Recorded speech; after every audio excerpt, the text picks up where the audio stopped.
2022 সালের মে ও জুনে বন্যার নতুন রূপ দেখেছেন সিলেট নগরের মানুষ।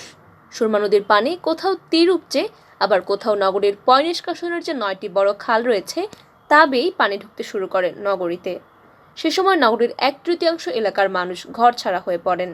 সিলেট নগরীকে বন্যার কবল থেকে রক্ষা করতে অবশেষে শুরু হচ্ছে নগরীর পাশ দিয়ে বয়ে যাওয়া সুরমা নদী খননের কাজ। ইতোমধ্যে দরপত্র প্রক্রিয়া শেষে কার্যাদেশও দেওয়া হয়েছে 5টি প্রতিষ্ঠানকে। সুরমার 18 কিলোমিটার খননের জন্য বরাদ্দ দেওয়া হয়েছে 50 কোটি টাকা। একটি প্রতিষ্ঠান খননের ড্রেজার সহ সরঞ্জামাদি নিয়ে পৌঁছেছে। সবকিছু ঠিক থাকলে চলতি সপ্তাহেই খনন কাজ শুরু হতে পারে বলে জানিয়েছেন সিলেট পানি উন্নয়ন বোর্ডের উত্তর পূর্বাঞ্চল এলাকার দায়িত্বে থাকা অতিরিক্ত প্রধান প্রকৌশলী এস.এম. শহীদুল ইসলাম। প্রবল এই বন্যার সময় বেশ কিছু কারণ খুঁজে বের করেন বিশেষজ্ঞরা।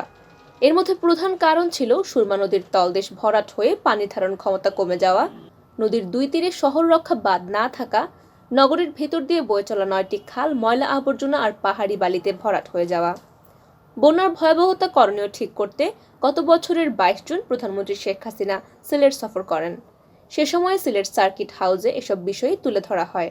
এর মধ্যে সিটি কর্পোরেশনের পক্ষ থেকে দুই তীরে শহর রক্ষা বাঁধ ও খালগুলোয় স্লুইস গেট নির্মাণের প্রস্তাবনা তুলে ধরা বরাদ্দ চাওয়া হয়।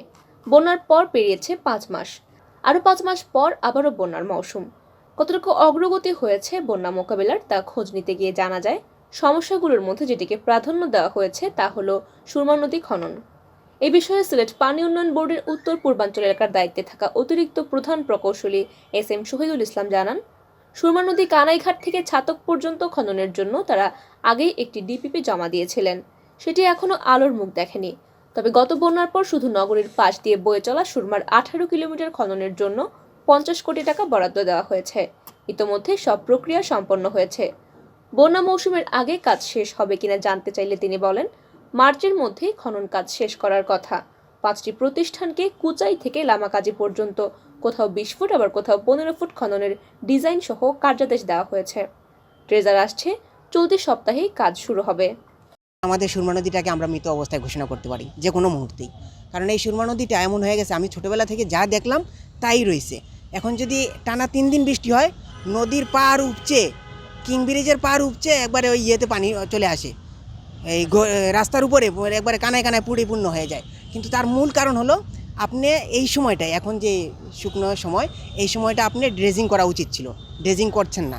আবার কিছু কিছু জায়গায় বড় পাম্প লাগিয়ে নদী থেকে বালি নেওয়া হচ্ছে। অনেক জায়গায় আপনি তেমুখী পর্যন্ত যদি আপনি যান, ওই পারে দেখবেন ওরা নিজেরা বালি নিয়ে বিশাল বড় বড় এই ফ্লোর পূর্ণ করতেছে তা এই বালিগুলা নিয়ে, যেটা আমি জানি না কারো অনুমতি আছে কিনা। তবে এই ধরনের বালি নেওয়া কিন্তু নদী থেকে অনুমতি ছাড়া বা পরিকল্পনা ছাড়া নেওয়া ঠিক না।